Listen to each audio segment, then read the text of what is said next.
Hi, I'm Tina Bryson, and you're listening to The Mountain Spirit, a podcast of Christian Appalachian Project, or CAP for short. When bad things happen to good people, it's hard sometimes to understand the why. And when it happens around the holidays, it just makes it that much harder. As many of us are already starting to make plans for Thanksgiving and Christmas, imagine if your home caught fire right before Christmas celebrations. How would you be able to handle it? A few years ago, CAP had the opportunity to come alongside the Burton family after suffering such a loss right before Christmas. Generous donors and volunteers made this work possible, along with the countless hours the family put in to get back into their home.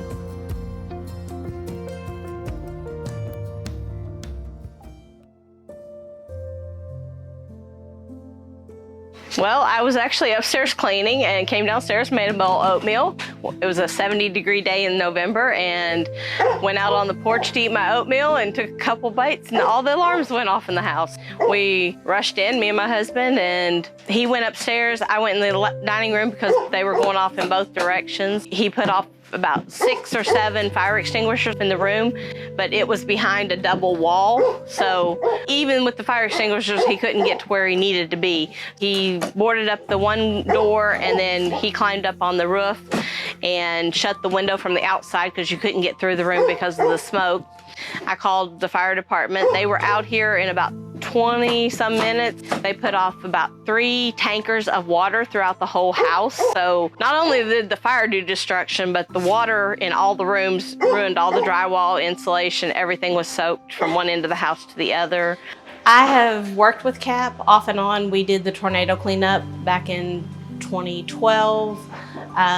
We had flood, and I worked with the cleanup and worked the command center in Paintsville during the floods a few years back. But to get in touch with them about the fire, I'd actually called the telephone company to turn off my telephone and internet, and they asked if they could do an email out to all of their employees. Well, one of their employees called me back and said, "My husband works for CAP. Here's a number. Try calling and see what you can get." And when I called and Jill Stafford answered the phone, I was like, "What's your name again?" She said, "Jill." And I was like, "You came out to the church and did a preparedness fair for me, because I am the emergency preparedness specialist for our church. It covers 5 counties. And when the tornadoes came through, we had touchdown in all 5 of our counties. So we had massive connections with working through with CAP, and always liked to volunteer with CAP because they didn't discriminate against what religion you were. I think Robert came in, did the initial inspection sometime in January, started a little bit of the wiring towards end of February, beginning of March. Then we had Workfest in March for a couple weeks, and then they went back to doing wiring, and then we started having crews, and then we started with, well, me and my family, we did all the insulation ourselves. CAP helped with the purchase of some of it, but we spray foamed the steel frame of the building, and then we bought the exterior insulation, and CAP did the interior. And then drywall and sanding and mudding. And our favorite line for mudding or for sanding is, there's a song by Elton John, "I'm Still Standing." We changed it to "I'm Still Sanding," and if you look around, we're still sanding. In just 3 states alone, Kentucky, West Virginia, and Tennessee, there are nearly 25,000 children in foster care. When we met them, the Burtons had already welcomed more than 22 foster boys into their home since 2017. And at the time of the fire, they were providing a home to 5 other foster children. They banded together as a family to face the challenges the Christmas fire brought to their doorstep, and they found a way to identify resources to get back on their feet and make their home safe, warm, and dry. But greater than that, Sheila Burton maintained her optimism to see a blessing where others may have only seen tragedy. Who all lives in this home? Okay, we'll start with the oldest, is Grandpa. He's 81 now. Me and my husband, and we have 5 foster children, all teenage boys, and then my son, biological son, and his fiance. So there is a total of 10 of us in this home. This was originally my grandparents' property.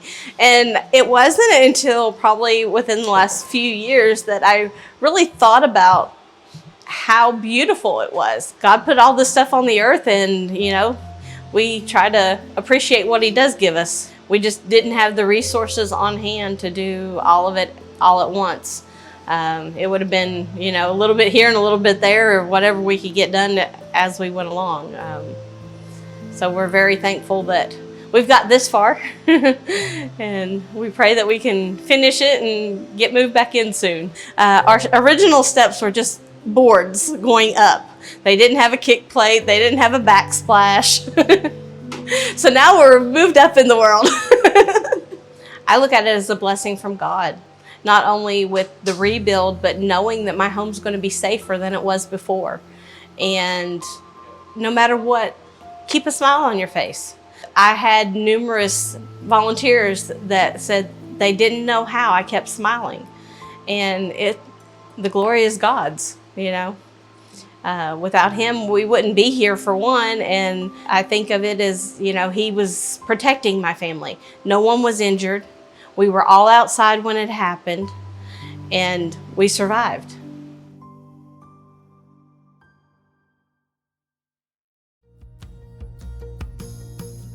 We invite you to subscribe to our show and hope the stories you hear will inspire you as much as they have blessed us.